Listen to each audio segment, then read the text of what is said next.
Good evening. Hello, everybody, and welcome to the New York Public Library, whether you're here with us in person or virtually. I'm Martha Hodes, Interim Director of the Cullman Center for Scholars and Writers, and I'm so happy to be kicking off our fall lineup of conversations from the Cullman Center this evening. Before we get started, please be aware that this event is being recorded. For those of you here with us, we kindly request that you wear a mask for the duration of the program, if you don't mind, and we do have masks to give out. If you would like one, raise your hand. So that is our request. Thank you. For virtual attenders, real-time captions are available by clicking on the closed caption button, or for a live transcript, use the stream text link shared in the reminder email or chat. Okay. This evening we present Cullman Fellow Georgi Gospodinov talking about his new novel, Time Shelter, with Columbia professor Valentina Izmirlieva. Allow me just for a moment to say a word about the Cullman Center. We select 15 fellows each year who come to the library to gain intensive access to our unparalleled collections in order to write the books of tomorrow. We just welcomed the new cohort yesterday. Our fellows are among the best and most promising: academics and independent scholars, fiction writers and poets, journalists, translators, playwrights, dramatists, and artists at work today. Writers and scholars from any country are welcome to apply, and the application for the next cycle is available on our website with a deadline at the end of this month. Our next conversation from the Cullman Center takes place a week from today, Tuesday, September 13th, with Graciela Moszkowski speaking about her new book, The Prophet of the Andes, with New Yorker writer Judith Thurman. You can register for that or any of the other fantastic events at the library at nypl.org/events. You can also see everything the library has to offer by signing up for our newsletter at nypl.org/connect. All programs are made possible by the generosity of patrons like you, so do consider supporting the library however you can.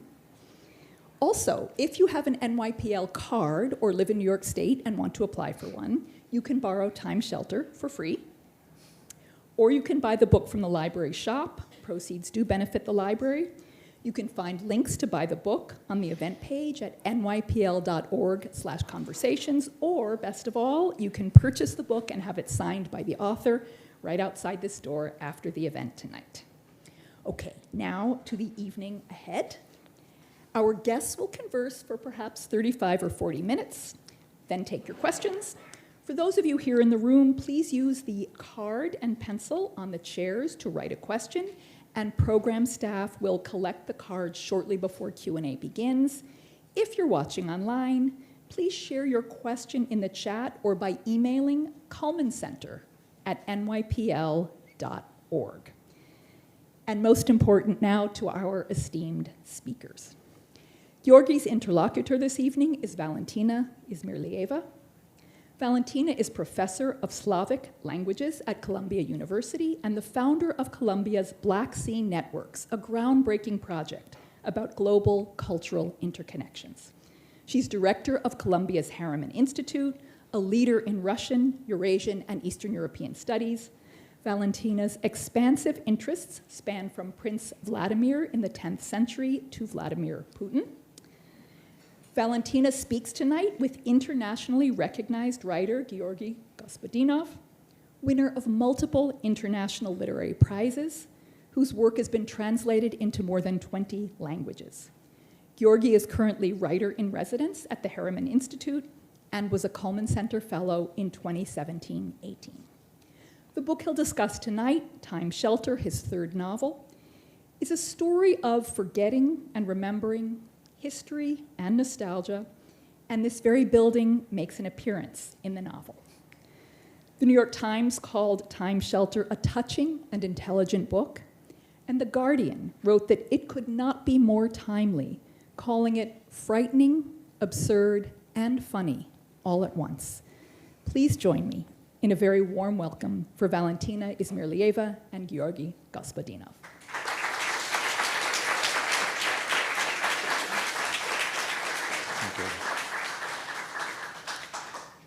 Thank you, Marta, for this lovely introduction.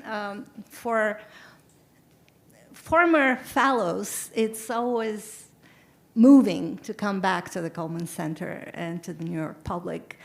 But I dare say that for Georgi and me, it is doubly moving because the library and Bryant Park is the birthplace of our intellectual friendship. 5 years ago, we had this endless conversation in the park, which spilled into many more conversations across time and space, across pandemics and wars. And I am personally very grateful to the Cullman Center for allowing us to bring this conversation to a larger audience, and very grateful to all of you present here and watching online for sharing it with us tonight. So to begin with, let's start from the beginning. When I met Georgi 5 years ago, I asked him what he was working on because he had come to New York to work on this novel. And he told me, I'm writing a novel about fears. So I wonder whether you still think about the novel in the same terms. Okay, thank you, Vale. Thanks to all of you that you're here, and I see so many friends here. Actually, in the beginning was in 2017 when we met with you, and I arrived here exactly at the end of August, like usually Cullman fellows arrived. And I remember how I was sitting in the Bryant Park with my small notebook, and I had in my head this buzzing 3 lines by W.H. Auden. I sit in one of the dives of on 52nd Street, uncertain and afraid. And because I wanted to write a novel about our fears, a novel about how our fears shape our century. When I'm saying our century, I mean 20th century and this part of 21st century, because I was born in 20th century, I was shaped from the authors of 20th century, and I think our fears now are also in a way shaped from the fears from 20th century. So I had this idea about the novel of fears, and the idea slightly changed, but this novel is also a novel about one of the main fears that we have now, and this is the fear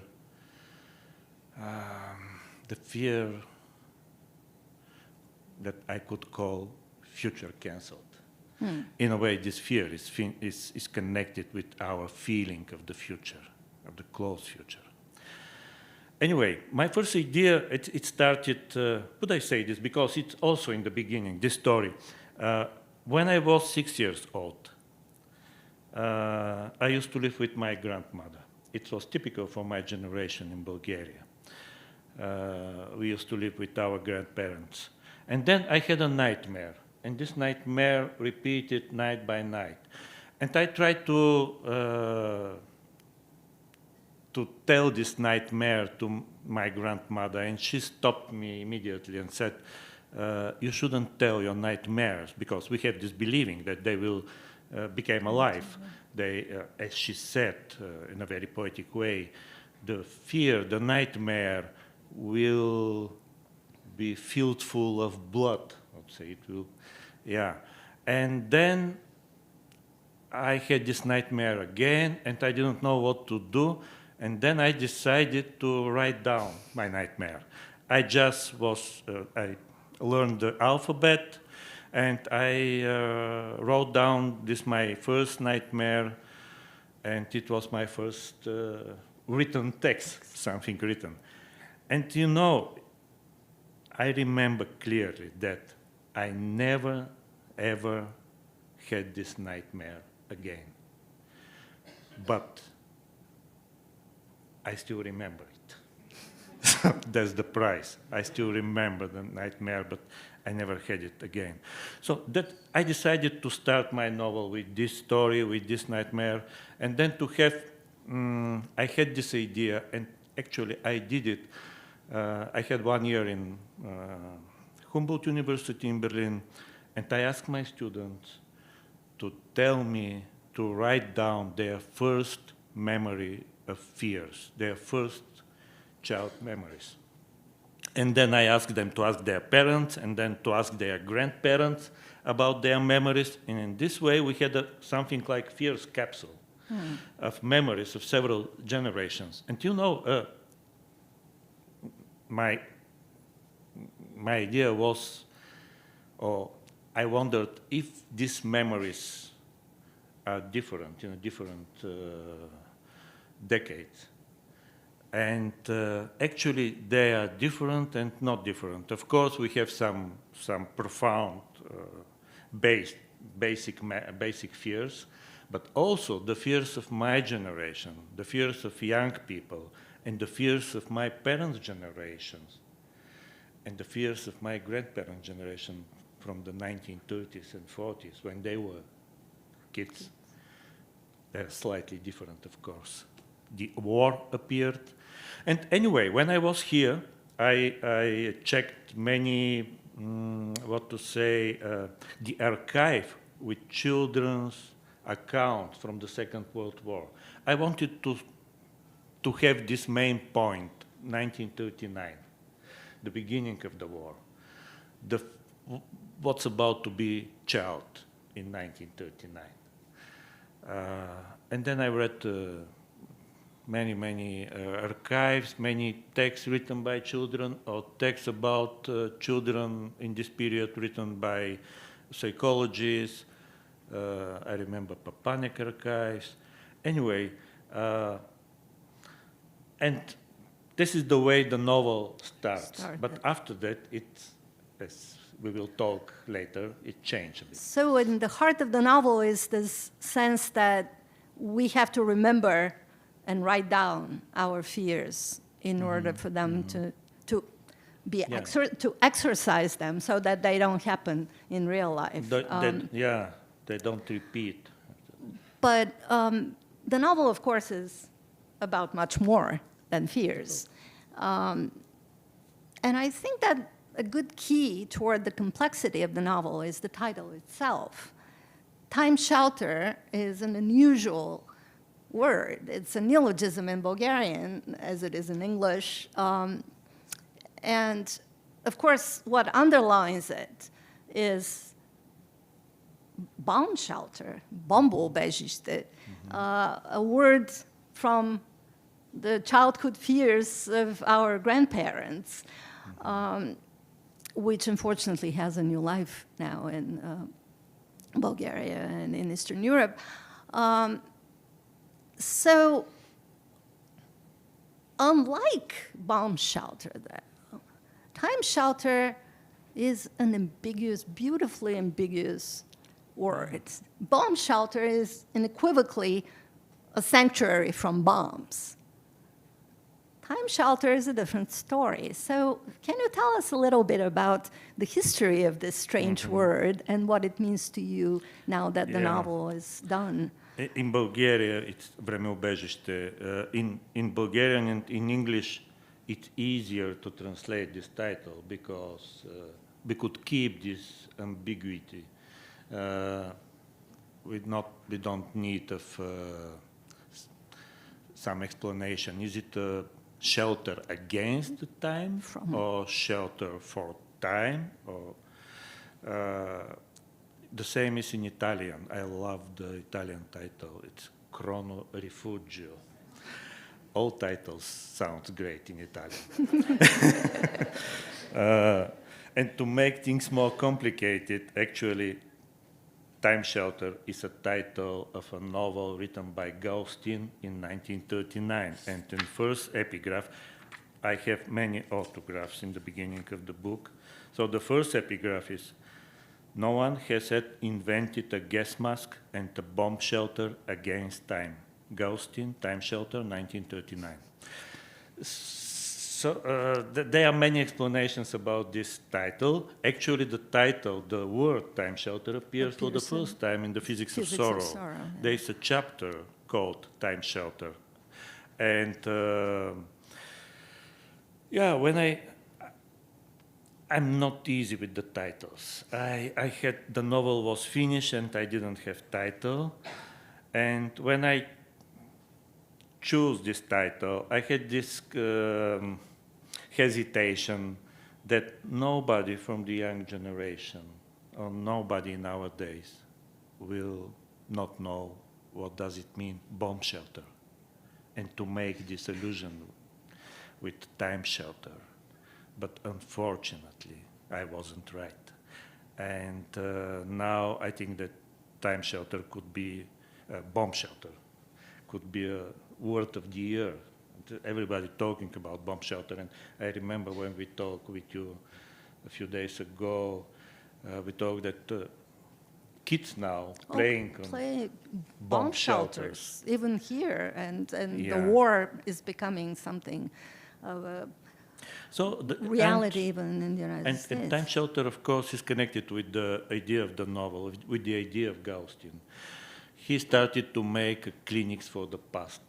And in these clinics, they were, in the beginning, for the people suffering from dementia or Alzheimer, because the idea of Gaustine was to make a space which is in sync, in synchrony, with the inner space and inner time of the people suffering from Alzheimer, dementia, and so on. So he made the floors of the 1940s, 1950s, 60s, 70s, 80s, and when people losing their memory, they're living in 1960s, when they were 20s, they could live in this floor, the floor of 1960s.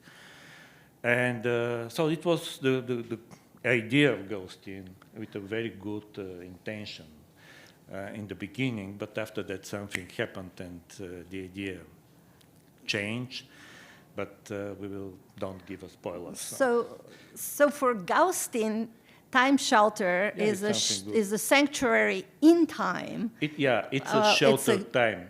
Yeah, it's a cure against forgetting. Yes. But then in the novel, it evolves into something much more nefarious and sinister. And developed in a different way because the idea became very popular, and we could have cities of the past, and also not only for the people who are suffering from dementia, but for the health people. They just wanted to live in another decade, and because of the fear of the future.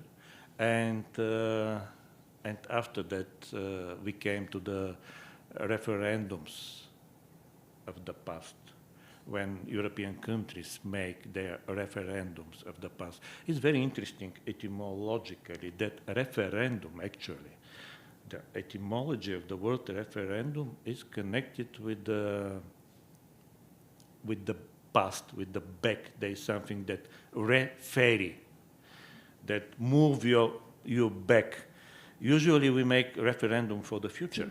We want to decide how we will live in the future.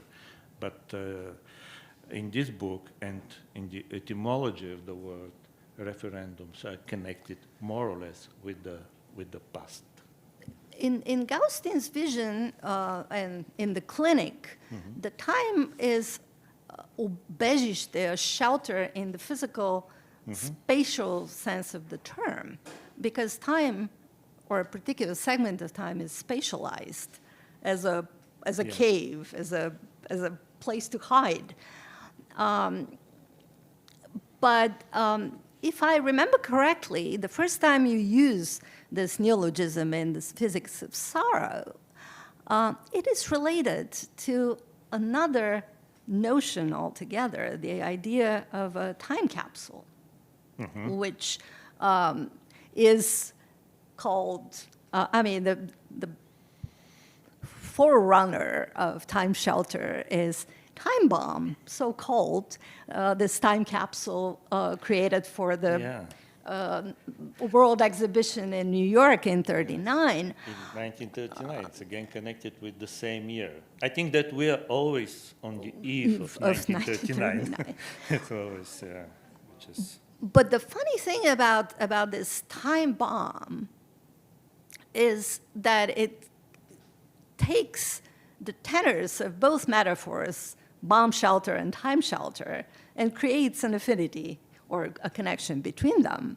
So time bomb is something that doesn't exist quite in the same form in Bulgarian, but in English it works beautifully because in Bulgarian it will be something like bomba sa zakasnit, or a bomb with a delayed action.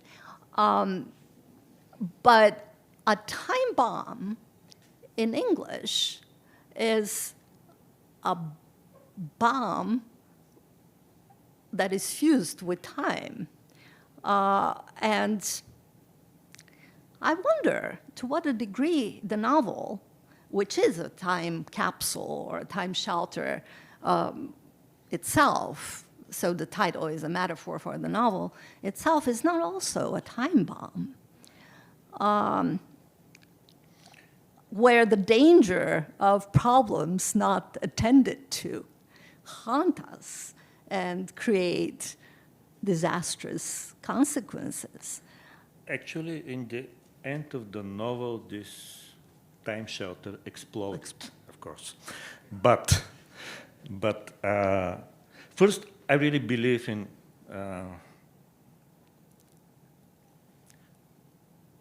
books as time capsules, in a way. I think that, okay, one of the reasons to write our books, as I said in the beginning with this nightmare story, is to write against our fears. But the second reason, very important for me, for myself, is to keep the things that are perishable, that are volatile, that will disappear, and to carry these things. So when they ask me, I believe that, okay, I'm writing my novel because to collect these perishable things from my time and to carry them to the time of my daughter, let's say. Mm-hmm. It's not, I don't write about the eternity or something like this, just to have this, this move of the memory. Because the time we are living now is very interesting. It's the end of the evidence time, let's say. The people who remember Second World War, they almost died. And so we don't have this, let's say, living memory for what happened, for the events. I think it's important because as a child and as a writer, I used to live with my grandmother, as I said, and why it was important for my writing, because I had all these oral stories I was close to these oral stories of my grandmother, of my grandparents.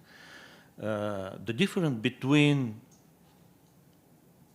real story and oral story, story narrated from your grandparents, is that oral stories still keep the warmth of the lips, let's say. The oral stories, it's still alive. It needs the bodies to be close to each other in a way.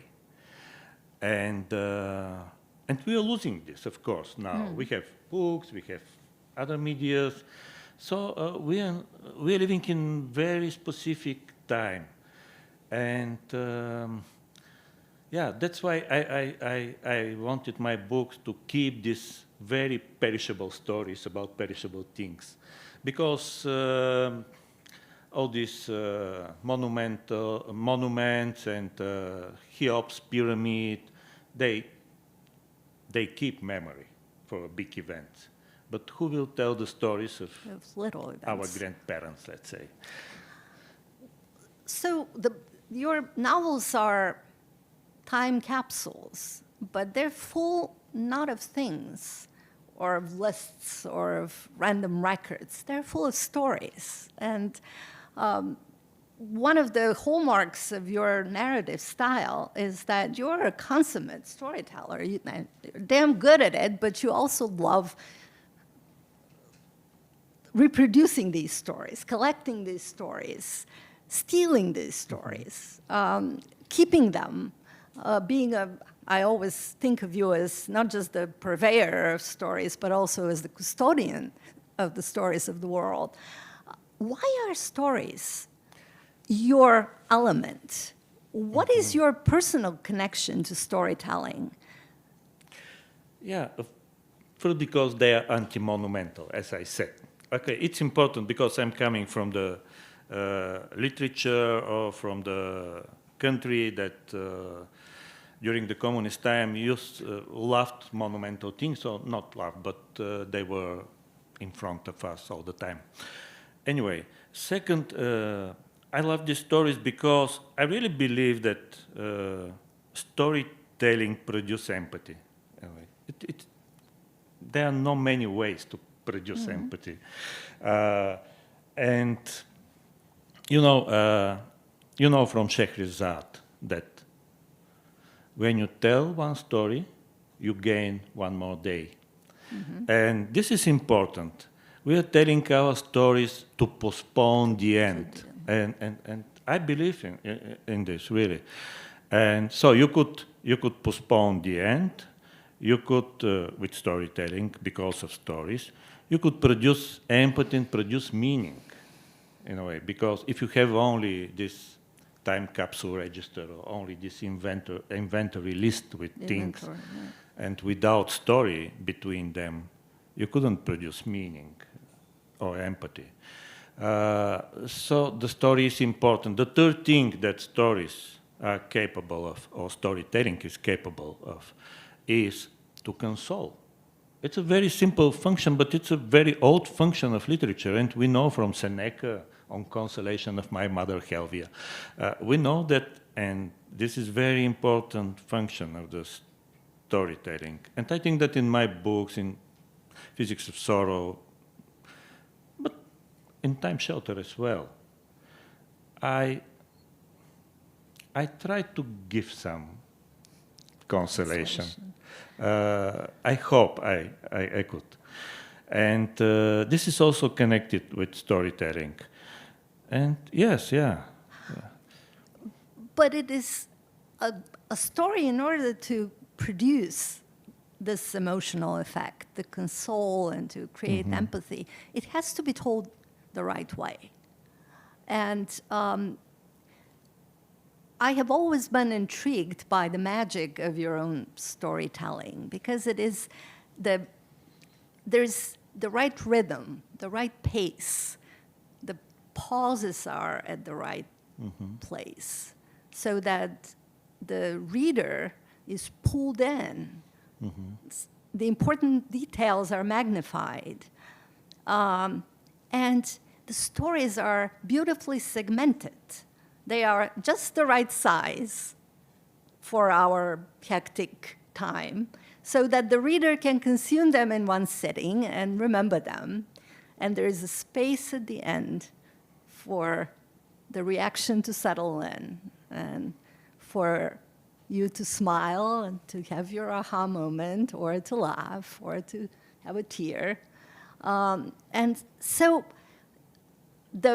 it is not just that you have a good ear for a story that you collect or steal or borrow, but you also have a good ear for the right rhythm of storytelling. And I wonder where it's coming from.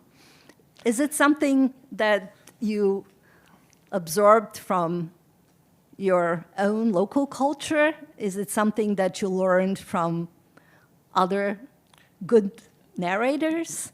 Yeah, my grandmother and my father were really good narrators, but actually I will illustrate with a story. This my answer about the stories.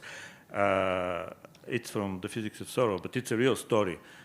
When my grandfather was 3 years old, he was abandoned from his mother. And actually, this story always was narrated in our family like a funny story. Good joke. It goes like this. You know, your grandmother had 9 children. And one day they were at the mill, and when they came back, in the middle of the way, in the middle of the road, one of the sisters say, "Mom, we forgot Georgi." Georgi is the name of my grandfather. I'm named after him. And this story was always funny for us as kids. They said, you know, she's absent-minded, 9 children, who will take care for one more or less? And we laughed and so on. But then when I started to write this story, to write down it, actually, the most important thing in this story was a crack into the story, that when one of the sisters of my grandfather, Georgi, told, "Mom, we forgot Georgi," there was a minute, just a minute in which my grandmother sits in the cart, and in the middle of the field, it was midnight, and in this minute she hesitated. She thought, should I come back to take him? Or maybe he will have a better life if they found him, some rich people, because it was during the First World War, and the people, my grandmother was really poor, and it happens in these days. And then, in this minute, this important minute, it takes about 2 pages in the novel, in Physics of Sorrow. In this minute, you could see my father, my brother, my daughter, every one of us just looking for her decision. Through the crack of the story. And then she said to the sister of my grandfather, "Okay, if you want, you could take him. Go back and fetch him. Go right? back and take him." And then I realized how this story is deep and traumatic. And after that, the only child that used to live with my grandmother, I remember her, the only child was my grandfather, actually, Georgi, the son, the abandoned son. So it is the great-grandmother. Yeah, actually. she was the great-grandmother. So only her abandoned son used to live till the end with her and take care about her. And then, I understood the story. So see So the what crack, I mean. this the minute crack, was important. The pause, crack, the pause. Yeah, as you said. the detail, which makes us stop. And that's where the empathy. And sometimes, springs. I'm not a great storyteller in the way that I could tell jokes or anecdotes. They're not interesting for me, but these cracks are more interesting. And also, there is a story here in Time Shelter about Mircea from Turnu Măgureli. It's a small Romanian town on the Donau, I think. And the story is about this, that he don't remember anything from his life, anything from this that happened with him in the factories and in the socialist period, but he remember only the things that never happened. So this is also important for the stories. You could have stories about the things that never happened. And I will finish with this. There is a small sentence which plays with the sentence from the beginning of Anna Karenina. All happened stories are all alike. Every unhappened story is unhappened in its own way. And So our time is running out. There are lots of things that I wanted to ask you, but I want to ask you about Gaustine, because he is such a big part of the novel, and he is also a recurrent character in your fictional world. He pops up everywhere. He is actually ubiquitous, from poetry to short stories to epigraphs. Of course, he is part of the Physics of Sorrow, but nowhere is he more important than in Time Shelter. Yes. And I personally don't like Gaustine very much, Yeah, you I know. know. So it always intrigues me, why does Georgi Gospodinov, the narrator, keeps going back to Gaustine, even though he is such an unreliable character, such a nefarious character, and he always has these grand schemes and then withdraws in his vast carelessness and leaves you to pick up the pieces. What is the nature of the relationship between Georgi Gospodinov and Gaustine? I have a long story with Gaustine, but the short answer is Gaustine is everything that I couldn't be because of my limited body and time. He could change centuries. He could be from 13th century. He could be from 1968. And actually, for the first time, I invented him in the beginning of the 90s. It's very important to say just one good word about the 1990s in Bulgaria. They were really great time for, and not easy time at all, but great time for invention and for mystification. I was 20-something, and we were into the center of mystification. We invented people, newspapers, books, everything. And Gaustine appeared in this time.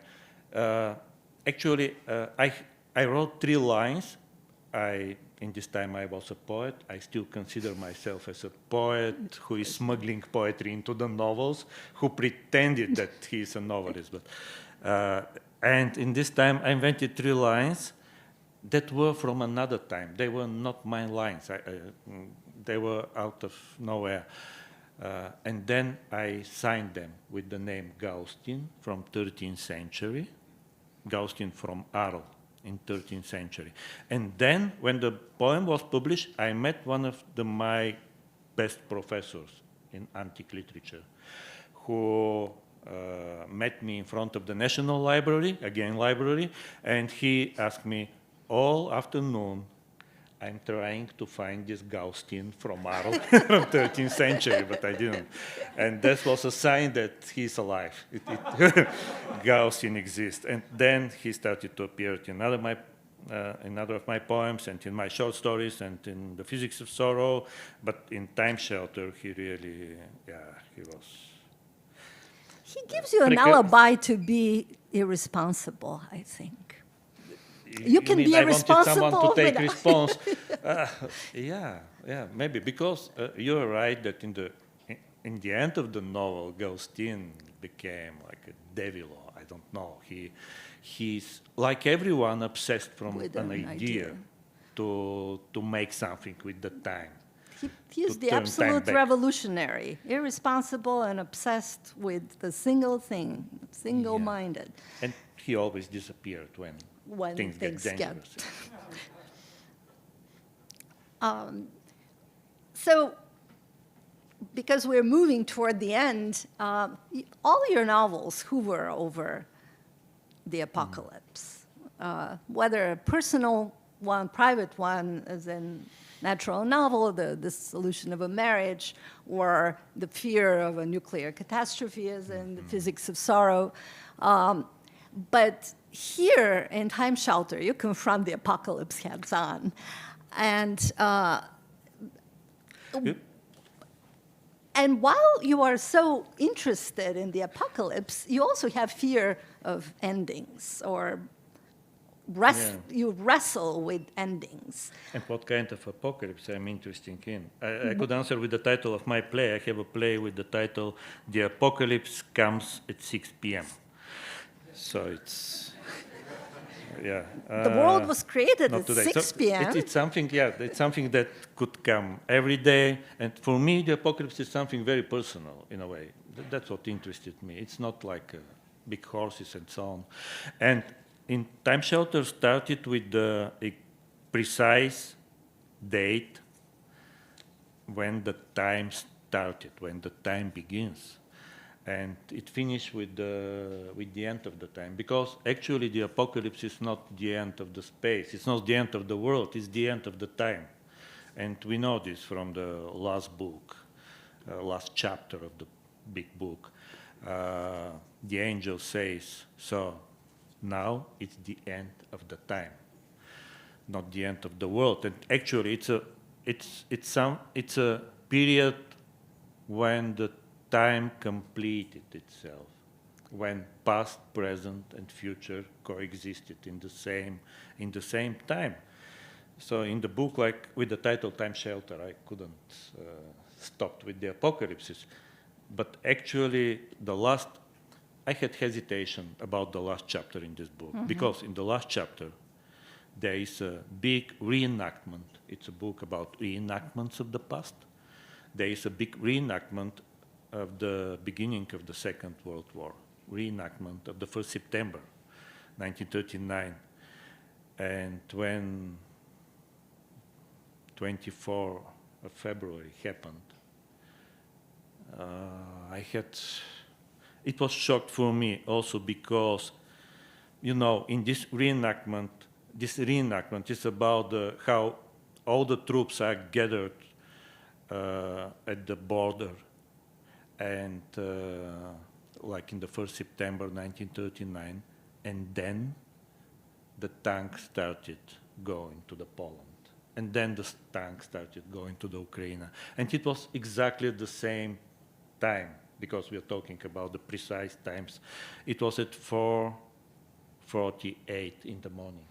Your grandmother told you not to tell your nightmares. Yeah, she was right. But this unusual ending with the beginning of the New World War has garnered the epithet of prescient and prophetic even. How do you feel about it? No, I just, when I started to write novel, everybody in this hall remember maybe that, or maybe this is only my premonition, that after 2016, everything was in the air. I think we knew that something will happen. I think that, the anxiety was in the air. The anxiety, this kind of anxiety that we could read in W.H. Auden's poems, and that they were just in the air. And that's why I tried to finish this novel. I started the novel here, but I finished it in other places, and I knew that something will happen. I didn't have idea what will happen. And when the novel was published, I used this metaphor of pandemic of the past. That the past is coming like a pandemic and like a virus. And the novel was published, and then during lockdown. It was this COVID-19 and then the war. But it's just because it was in the air, and I think it was obvious for all of us. I mean, it's a novel. Time Shelter is a novel full of the past and with very little future in it, and I think it is a symptom of our own present. Because we feel this deficit of future. There are some questions from the audience, and do you think of fears differently in different languages you speak? Sorry, can I? Do you think of fears differently in the languages, different languages you speak? I don't speak so many languages, but if I knew Italian, I think that my fears would be a bit lighter. So I should learn Italian, I think. That's the answer. How does New York Public Library and Bryant Park feature in Time Shelter? Oh, it's not just a set. It's not just a settings. It's a kind of character of Time Shelter, of the novel. And as I said, there are chapters about Bryant Park, about this library. And when I was full of anxiety, actually, I must admit that I went to the I used to go to the main Rose main reading room, just sitting there, just watching the books, and it gives me a calm, because you remember this great sentence by Mallarmé, which was favorite to Borges. Sooner or later, everything will become book, will turn into a book. So there is something really console in this, to see all the Second World War in one shelf with these red backs, and just to gaze it, to watch it. So the library was very, very important character. Of course, libraries, and this especially is a great time shelter.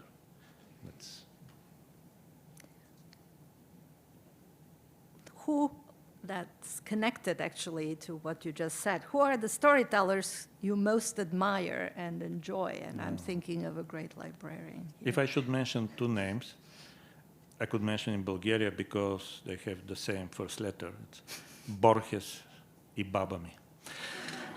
So this is Borges and my grandmother. Grandma is Baba in Bulgaria with the same first B. I really, yeah. And also, I must admit, Andersen was very important to me with this story, with this fable, little matchbox seller, or how to say it.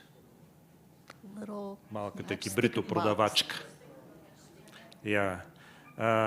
And you could see there is no story in this fable, actually.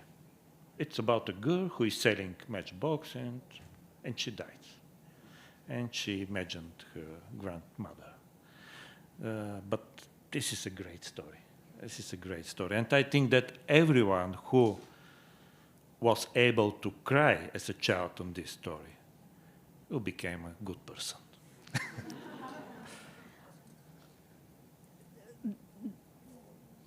Have you ever met readers who would like to tell you their own stories? Oh, yes. Yeah. Many times.